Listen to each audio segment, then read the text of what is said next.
কাশিয়াল union বর্তমান chairman আমার সাথে আছে।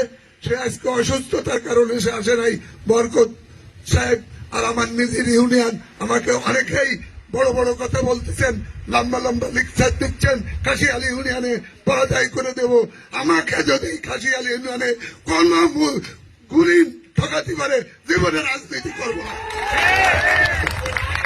তার কাছেই আমি আরেকটি কথা বলি, জয়নগর ইউনিয়নের অবস্থাতে আপনারাই তার সাক্ষী। এরপরে আসেন বাউসিনা ইউনিয়নের প্রাক্তন চেয়ারম্যান আপনাদের সামনে বক্তব্য দিয়ে গেছেন।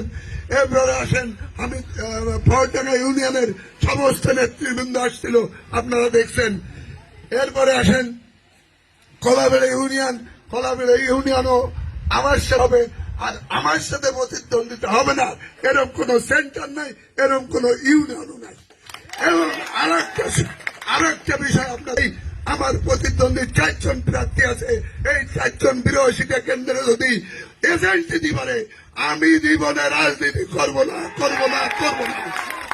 আরো একটি কথা আপনাদের বলে দিতে চাই, এইখানে অনেক ভয় দেখে হুমকি দিচ্ছেন।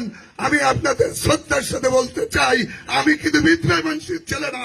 আমাকে ভয় দেখায় মার 8 তারিখই কেউ রাস্তায় দাঁড়াতে পারবে না। আমি সেই বিধবা মানুষের ছেলে না।